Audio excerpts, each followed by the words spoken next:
Mucho antes de nuestro tiempo, los hombres construyeron enormes edificaciones de piedra.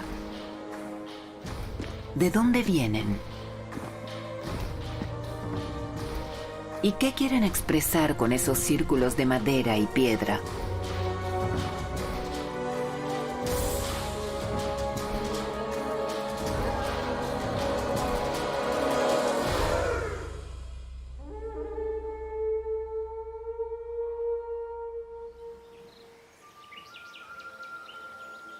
Muchos restos yacieron durante miles de años bajo tierra. Sus constructores los cubrieron deliberadamente. El viento y las olas vuelven a sacar a la luz algunos de estos tesoros de piedra.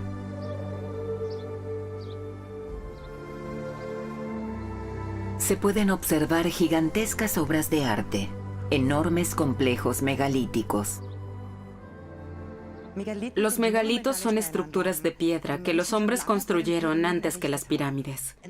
Son una obra maestra de técnica y logística que simboliza lo imposible. Estas grandes edificaciones de piedra se construyeron en distintos lugares del mundo. Hasta en el extremo norte de Escocia se encuentran formaciones de piedra del pasado. Son más antiguas que el famoso Stonehenge.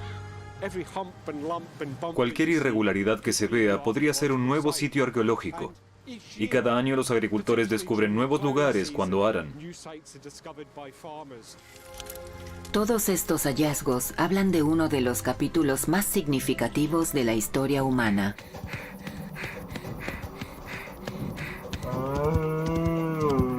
Hasta hace unos 12.000 años, nuestros antepasados eran cazadores y recolectores. Posteriormente comenzó un cambio que ya no pudo revertirse.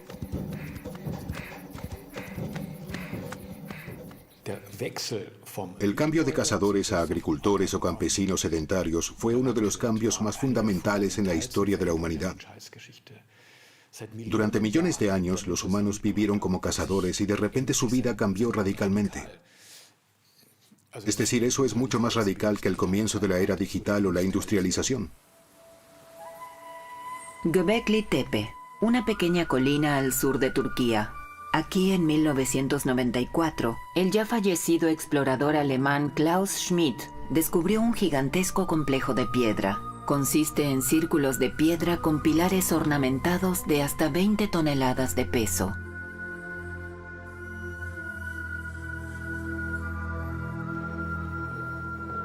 Algunos años después de este hallazgo único, la arqueóloga vienesa Bárbara Horesch también estudia la colina.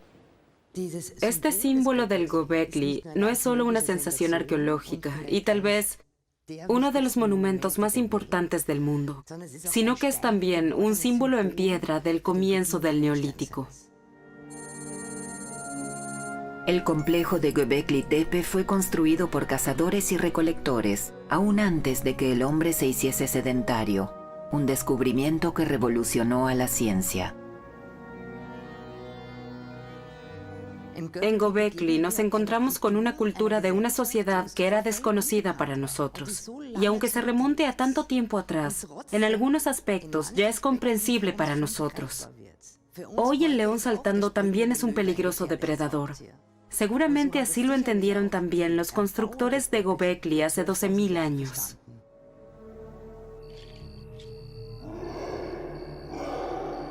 Para nuestros antepasados, los mundos sobrenaturales paralelos quizás eran mucho más evidentes de lo que son hoy para nosotros. Eran parte de su vida cotidiana.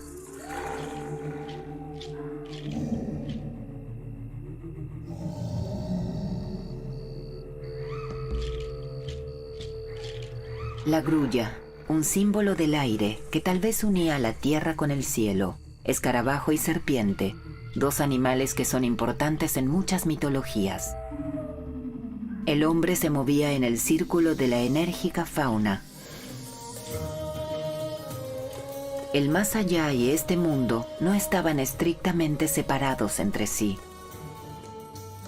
Hasta el momento, el equipo de excavación de Alemania y Turquía solo ha despejado una fracción del área total.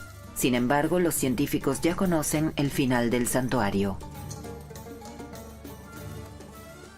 Determinamos que precisamente en estas primeras generaciones de las primeras sociedades sedentarias es donde se entierran una y otra vez estos complejos. Se rellenan, se bloquean y así, por supuesto, se impide su uso puramente práctico.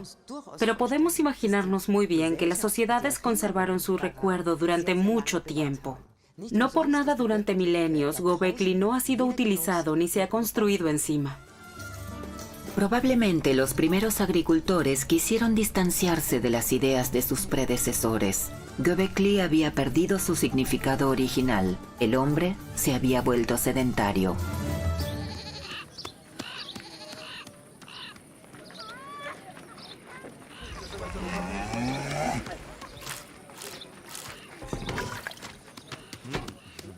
El Museo Nacional de Prehistoria de Halle an der Saale aborda esta importante época. Para su director, Harald Meller, la sedentarización también es un evento decisivo.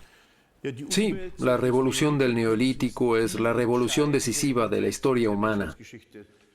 Aquí vemos miles de hachas de piedra, más precisamente alrededor de 3.800 hachas del Neolítico. ¿Qué se hacía con ellas? Con ellas se talaron los bosques para cultivar los campos. Con ellas se dividieron vigas, pero con ellas también se procesó la madera, por ejemplo, para construir casas muy complicadas en las que vivía la gente. El hombre entonces se volvió sedentario. Los cazadores y recolectores también permanecen durante años en un lugar mientras haya suficiente comida. Los cambios en el Neolítico son mucho más trascendentales que solo la permanencia en un lugar. El desarrollo del sedentarismo del hombre es en realidad el problema cardinal. De hecho, es el pecado original del hombre. El hombre vive durante milenios como cazador-recolector. Y esta forma de vida natural, y especialmente la dieta natural, requiere que los hombres tengan relativamente pocos descendientes, porque las mujeres no quedan embarazadas mientras amamantan. Y esto cambia fundamental y radicalmente con la invención o el surgimiento de la agricultura, ya que cambia la dieta. Ahora los cereales proporcionan carbohidratos en abundancia y el ganado es reserva viviente de carne y grasa. Y esto lleva a un aumento en el contenido de la grasa en el cuerpo. Y esto lleva al hecho de que las mujeres pueden quedar embarazadas todos los años y que haya una explosión demográfica. A partir de ese momento, las personas se multiplican con mayor intensidad y deben vivir juntas en un espacio más reducido. Comparten casas comunitarias, pequeños asentamientos y aldeas. La arqueología es como un rompecabezas. Con gran sensibilidad, los científicos recolectan objetos de yacimientos y luego intentan crear una imagen con ellos. Se dice que los fragmentos dan suerte a los arqueólogos.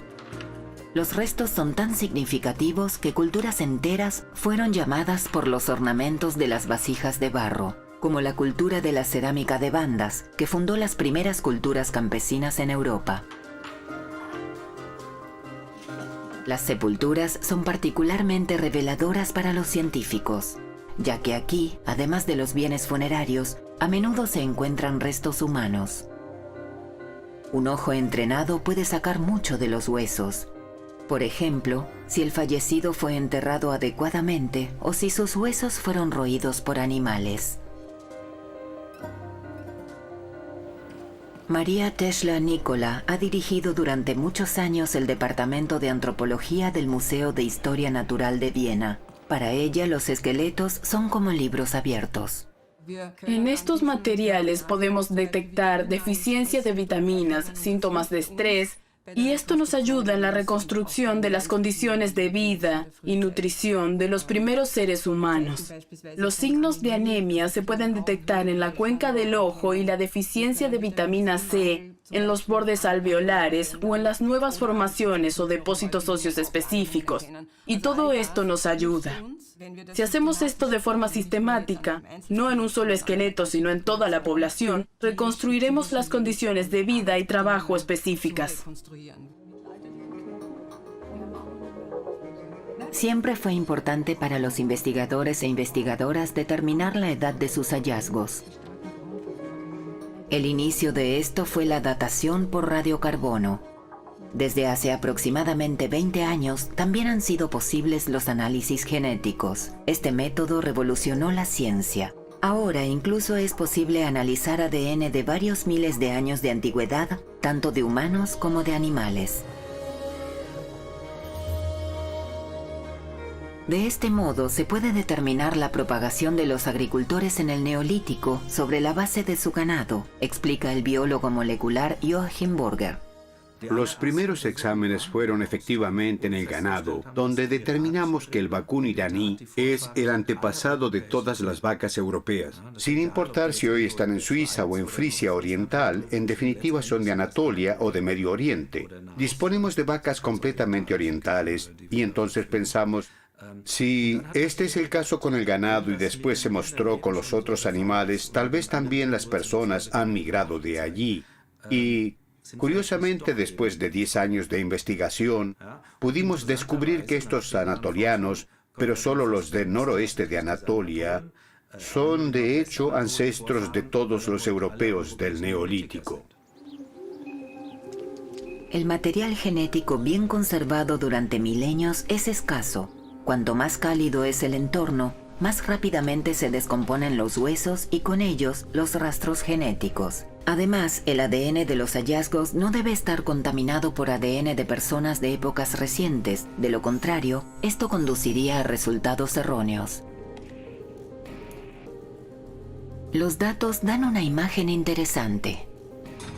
En la práctica, los análisis genómicos de los esqueletos arqueológicos del noroeste de Turquía, algo al sur de Estambul, han dado como resultado que tanto los españoles, los humanos del Neolítico españoles como los de Alemania, independientemente los unos de los otros, son descendientes de estos antiguos egeos, como los hemos llamado, lo que significa que incluso ya existía una ruta del Mediterráneo y una ruta de los Balcanes.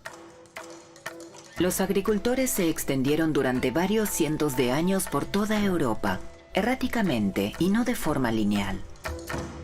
En el Centro de Investigación en Tulln an der Donau, en Baja Austria, se encuentran laboratorios altamente especializados. María Teschler-Nicola entrega material de investigación. Con la ayuda de la química analítica, su colega Tomás Prohaska puede acusar migraciones de personas fallecidas hace mucho tiempo. Las posibilidades que tenemos ahora son mucho mejores de lo que eran hace 20 años.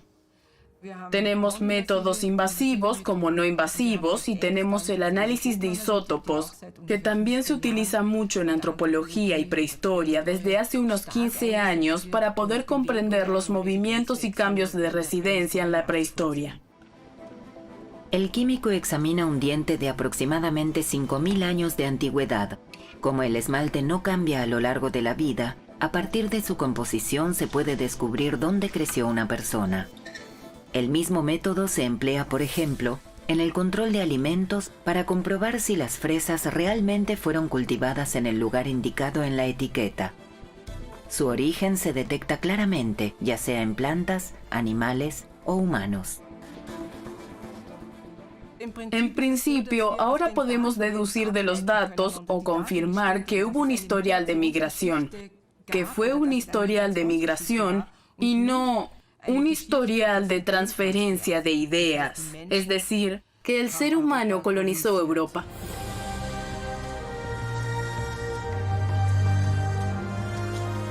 De la población original, sociedades de cazadores y recolectores que han vivido en Europa desde hace miles de años, se ha encontrado muy poco. Fueron desplazados y probablemente fueron absorbidos por las nuevas sociedades. Europa fue completamente repoblada por inmigrantes de Medio Oriente. ¿Qué atrajo al ser humano en ese entonces hacia lo desconocido? Las razones por las cuales el hombre emigró, abandonó su territorio, son difíciles de decir. No creo que esté relacionado con la superpoblación. no en las primeras épocas humanas, sencillamente porque la densidad de población estaba muy lejos de lo que es hoy. Debe haber habido algo que lo empujó a avanzar cada vez más en nuevas áreas de las que posiblemente haya oído hablar en el Neolítico. Tal vez hubo contactos, tal vez hubo algunos grupos que ya habían estado allí antes y regresaron. Todo es especulación, pero creo que uno de los motivos debe haber sido tan solo curiosidad.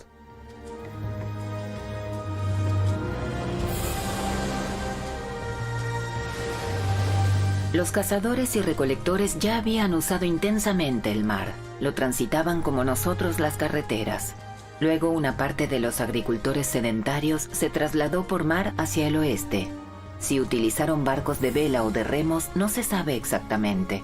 En cualquier caso, los botes de remos son más fáciles de maniobrar.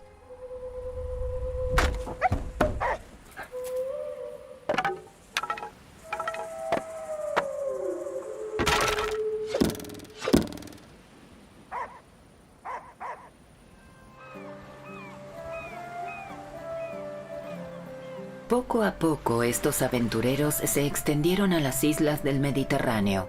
Una estación fue Malta. El pequeño estado insular comprende hoy 3 islas habitadas, Malta, Comino y Gozo, y se encuentra a unos 81 kilómetros al sur de Sicilia.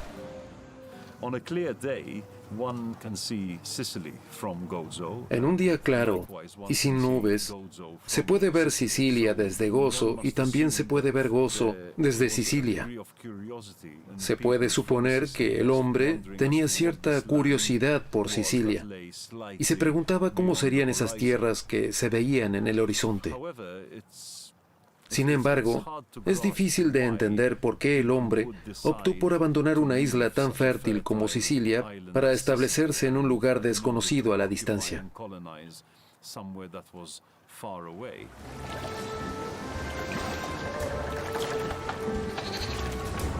Posiblemente partieron primero los exploradores antes de ponerse en marcha un clan con todas sus cosas.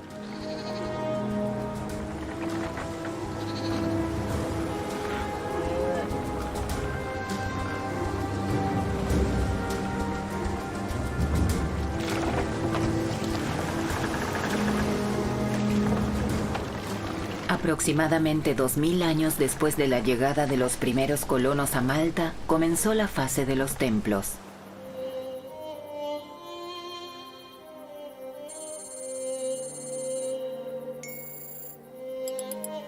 Estas edificaciones monumentales hasta hoy nos plantean más interrogantes de lo que nos ayudan a entender la historia. Y algunos de los cuboides de piedra caliza de hasta 20 toneladas de peso podrían desintegrarse antes de que sepamos lo que significan. Timmy Gambin intenta rescatar lo que sea posible. Él fotografía los restos de muro. Con la ayuda de animaciones tridimensionales de sus fotografías, puede revivir los templos y preservarlos para la posteridad, al menos en la pantalla. Incluso esto es una carrera contra el tiempo.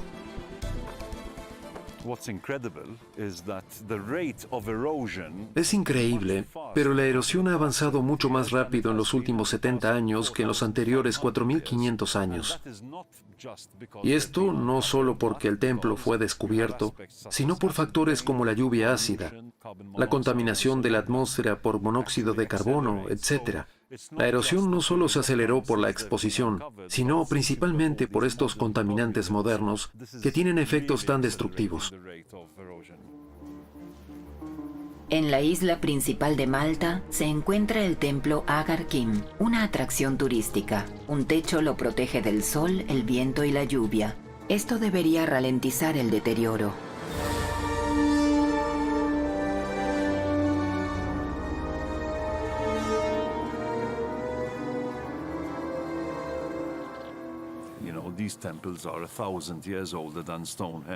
Estos templos son 1000 años más antiguos que Stonehenge, lo que para un país que era una colonia británica es muy importante. De pronto, nuestro pasado neolítico es 1000 años más antiguo que el de las personas que nos gobernaban. Por lo tanto, a esto me refiero con el factor político que tienen estos templos.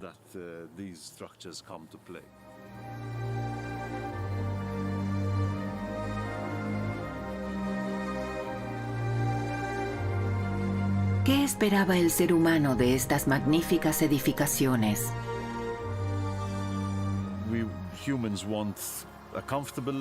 Los hombres queremos una vida cómoda. No queremos pasar hambre, no queremos estar enfermos.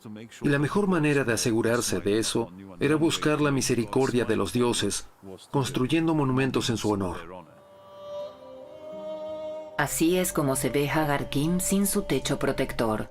Se pueden describir edificios y reconstruir muros, pero solo se puede especular con lo que sucedía dentro de los templos, cómo eran utilizados, quién podía ingresar y quién no.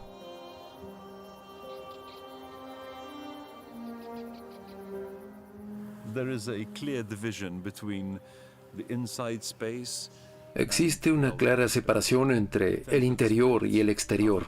El templo fue construido con un techo. Este es el reino de los sacerdotes o sacerdotisas. Afuera estaban expuestos al clima. Ese era el sitio de la población común.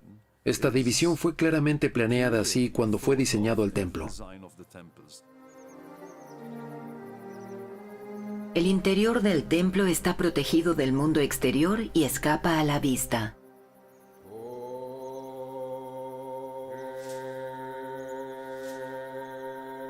Un orificio en la piedra se interpreta como un orificio del oráculo. Permite una conexión acústica con el interior. ¿Qué era sagrado para los malteses en ese entonces? ¿A quién adoraban? ¿Cómo se realizaban los sacrificios?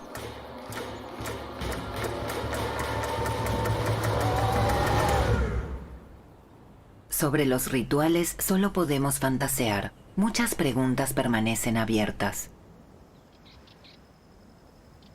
Los templos de Malta fueron utilizados durante unos 2000 años. Entonces, también fueron abandonados. ¿Por qué? Creo en el momento, y eso es muy típico de las condiciones culturales prehistóricas, cuando no pueden alcanzar ninguna constancia real, porque faltan instituciones que realmente se transmitan por generaciones. Esto incluye la escritura, incluye el sacerdocio, las dinastías. Estas son constantes importantes en el desarrollo cultural. En el momento en que no alcanzan esta fase, son obviamente culturas prehistóricas que nunca perduran. Los agricultores que se aventuran desde Anatolia a Europa Central a través del mar no solo atracan en Malta. Algunos continúan más allá por la península ibérica hasta la Bretaña, al norte de Francia.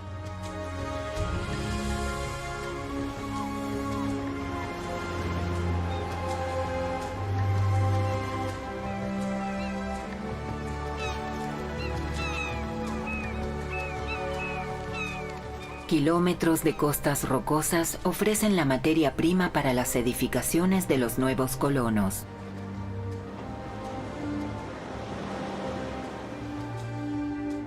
El hombre está fascinado por las piedras y crea una cultura que hasta el día de hoy sigue siendo uno de los mayores misterios al comienzo de la era neolítica. Mientras que en Malta fueron construidos templos con un estilo que no se ha encontrado en ningún otro lugar, en el norte de Francia existen las filas de piedras únicas de Karnak.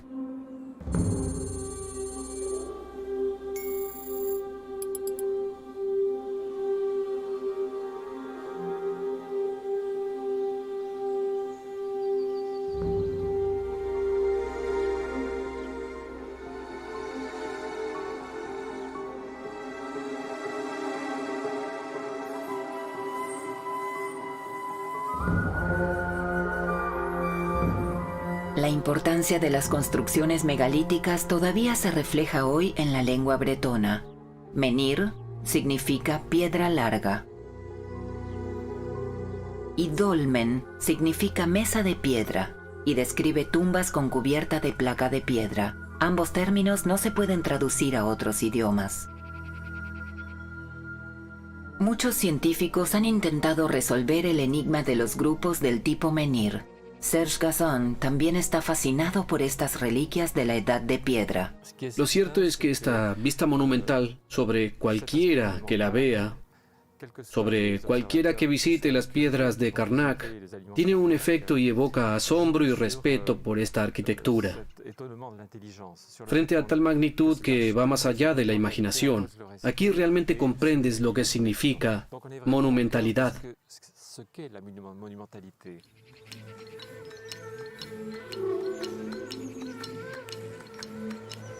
Las piedras de Karnak hoy se extienden a lo largo de 3 kilómetros. Alguna vez llegaron mucho más lejos.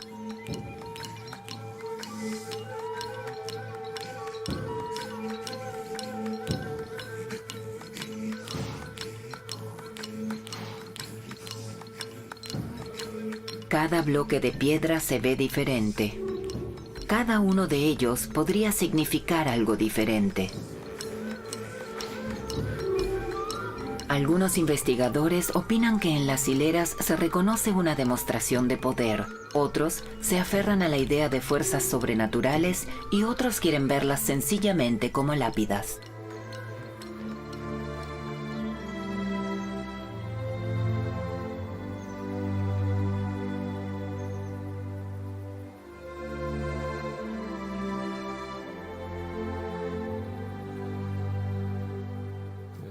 Sin embargo, no se trata de una arquitectura regional local.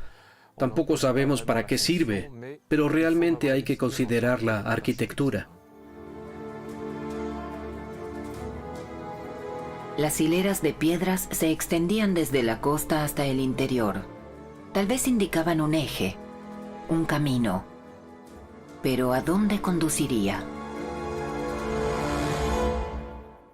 Creo que aquí hay algo claro, y esto concierne a todas las construcciones megalíticas. Se trata básicamente de una estructuración sagrada del paisaje, del hábitat. Esto es especialmente notable en las hileras de piedras. Es realmente una división del paisaje para complejos rituales.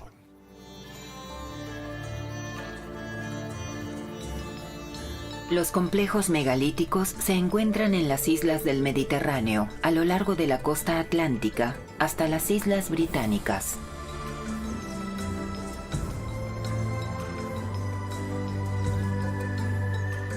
Se los encuentran en el Mar del Norte y el Mar Báltico. Pero, por ejemplo, no hay ningún monumento megalítico en Hungría, Austria o el sur de Alemania. Faltan en las regiones donde el hombre migró por tierra. ¿A qué se debe esto? Tan pronto como los humanos del Neolítico abandonan el centro de Anatolia, esto va acompañado de una reducción extrema de la diversidad cultural. Llegan a Europa prácticamente como campesinos que pierden todas las formas de urbanidad o monumentalidad en el camino por los Balcanes. Son agricultores muy especializados, saben muy bien precisamente eso, ser agricultores. Pero más allá de esto, no es una cultura rica, por decirlo así.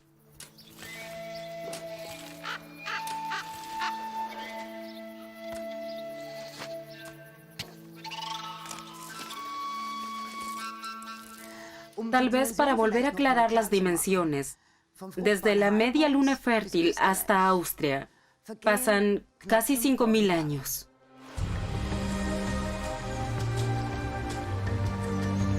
En gran parte de Europa, las lenguas glaciares de la era glaciar dejaron una gran cantidad de cantos rodados y bloques erráticos. Al este de la actual Austria, los migrantes encontraron los fértiles suelos de Löss. No había cantos rodados. Aquí el hombre del Neolítico tiene que construir con otros materiales. En la década de 1980, los investigadores descubrieron modificaciones circulares en el suelo utilizando la arqueología aérea en la región del Danubio. Se ocuparon de este fenómeno. Entonces, con los primeros resultados de la excavación, con las fotografías aéreas cuando se vio que estos enormes monumentos tenían 6.500 años de antigüedad, se comenzó a pensar para qué servían y fue realmente un proceso de discusión muy intenso en ese momento, a mediados de los 80, comenzando por grandes fortificaciones, lugares de reunión, templos rituales, hasta corrales para el ganado.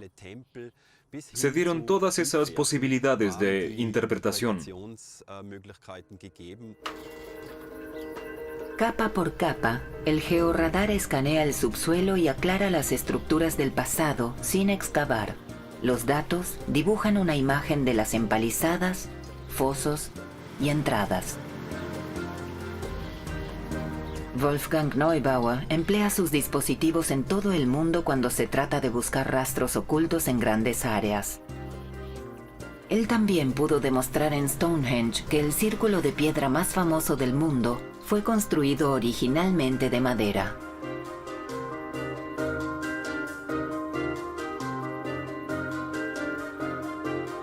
Desde el aire, los antiguos sistemas circulares solo pueden reconocerse en ciertas estaciones del año, y siempre y cuando la erosión del suelo no haya borrado los rastros.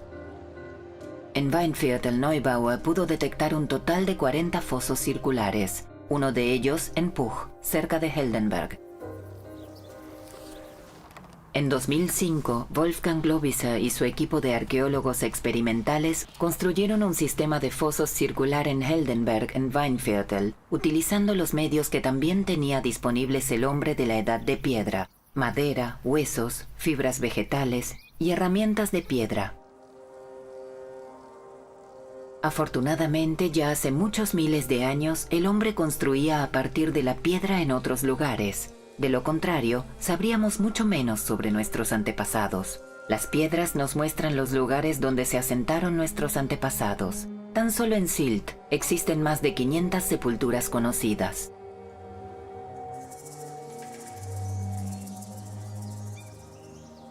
Muchos complejos de sepulturas de la Edad de Piedra también se encuentran en Dinamarca y en la parte continental del norte de Alemania, donde son despejados y examinados gradualmente. Estas grandes sepulturas de piedra eran lugares estables que a menudo fueron utilizados a lo largo de los siglos. Estas sepulturas megalíticas eran lugares de identidad, donde practicaban sus ritos, donde se identificaban a sí mismos, y en ese sentido, estos son realmente lugares socialmente dominantes en el paisaje para las personas que existieron en ese entonces.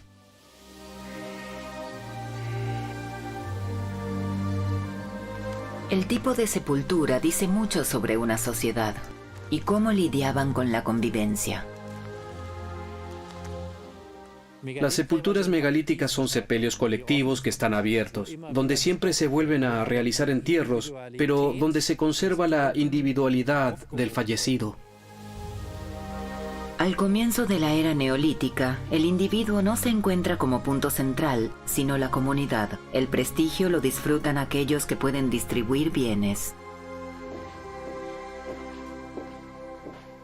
Poco a poco, nuestros antepasados crean cerámica cada vez más fina y elaborada. Este cuenco ricamente decorado proviene de una sepultura en Lüdelsen. Los objetos funerarios y ofrendas no solo revelan mucho sobre la sociedad y el papel del fallecido, también relatan algo sobre la relación entre los sexos. Con respecto a la posición de las mujeres en el Neolítico, podemos decir en cualquier caso que no podemos reconocer ninguna gran discriminación o diferencias llamativas. En muchas culturas neolíticas, las mujeres son enterradas tan lujosamente como los hombres, o a veces incluso de forma más lujosa.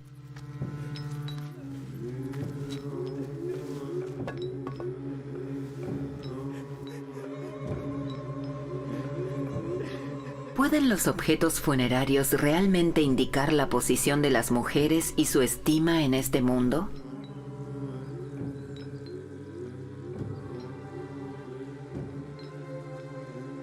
Al usar piedras, el lugar del entierro desafía al tiempo. La memoria de los muertos debe durar para siempre.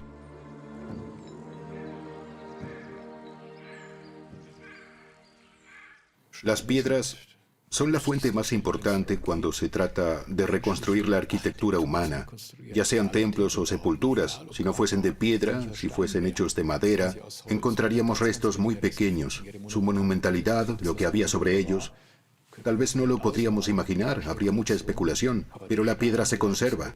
Y ella da precisamente en las edificaciones megalíticas una idea de lo que realmente era la monumentalidad en tiempos prehistóricos.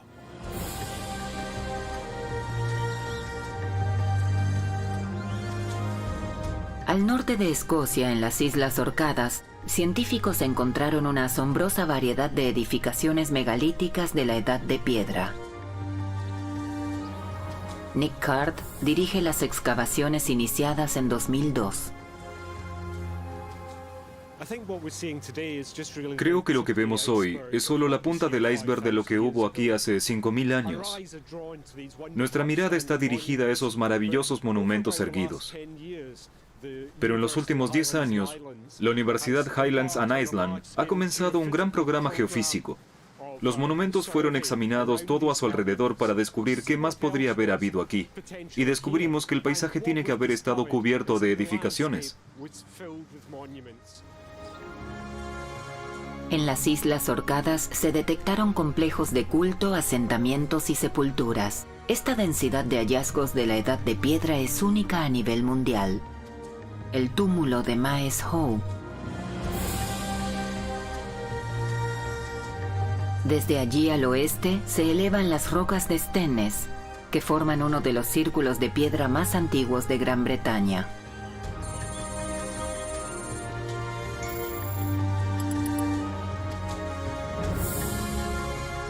A 150 metros se encuentran los restos del asentamiento Barnhouse. La entrada al estrecho promontorio es custodiada por el denominado Watchstone, un monolito de 5.6 metros de altura. Este custodia el centro de culto conocido más importante de aquella época, el Ness de Brodgar. Directamente en la costa atlántica, los investigadores encontraron otros edificios de la Edad de Piedra.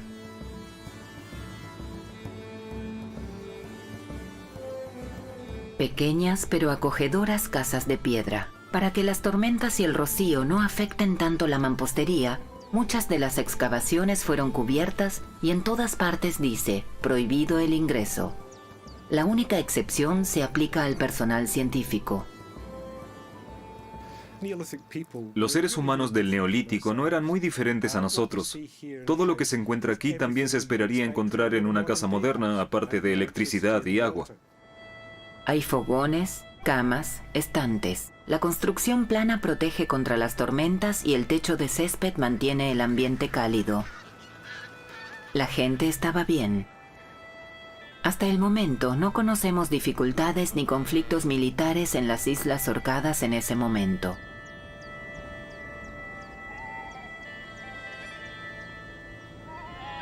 El área circundante en aquel entonces era más boscosa que ahora, y debido a la corriente del Golfo el clima era más templado que en Europa Central. Los agricultores y ganaderos encontraron aquí las mejores condiciones. Además, los ricos caladeros hicieron la vida más fácil. Descubrimos que las orcadas desempeñaron un papel pionero para muchas otras áreas durante el periodo neolítico. Se traían materiales a través del Reino Unido hasta las orcadas. Del mismo modo, muchas ideas que parecen haber determinado en gran medida la prehistoria de Gran Bretaña pueden haber tenido su origen en las Islas Orcadas.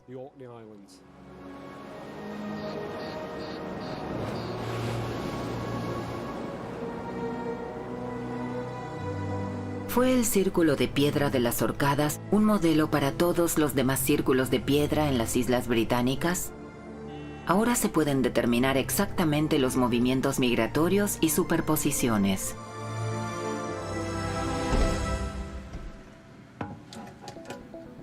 Algunos pocos huesos o restos de dientes con algo de ADN no adulterado son suficientes para aclarar las relaciones de parentesco a través de milenios.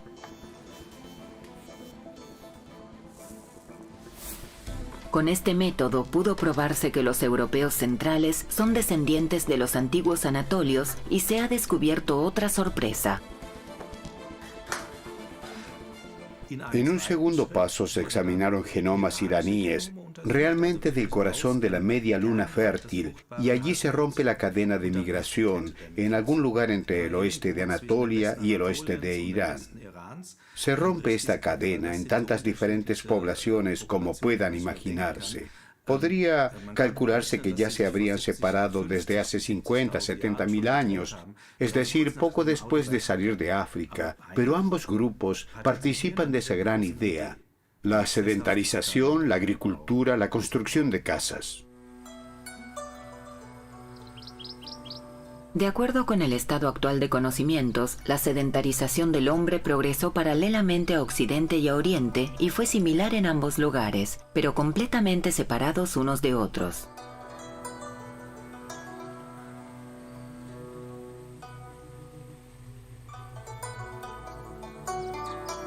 Hay distribuidos complejos megalíticos por toda Asia. Existen especialmente muchos testigos de piedra en Corea.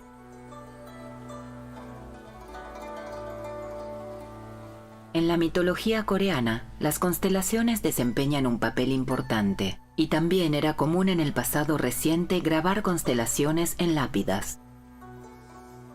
Lo antiguo y lo moderno no siempre puede separarse claramente aquí. La datación, por lo tanto, no es tan sencilla. El período neolítico, con sus monumentos de piedra y a veces también de madera, parece haber sido una época relativamente pacífica en todas partes. Solo se encuentra evidencia de conflictos bélicos en una época posterior. La cultura megalítica llegó a su fin con el comienzo de la Edad de Bronce. Seguramente estos testigos de piedra fueron utilizados durante mucho tiempo más, una y otra vez con distintos significados. Actualmente algunos provistos de orificios sirven como hitos. Los menhires recibieron símbolos cristianos. Sobre túmulos de la Edad de Piedra fueron construidas iglesias. Y muchas piedras fueron usadas de una manera bastante profana.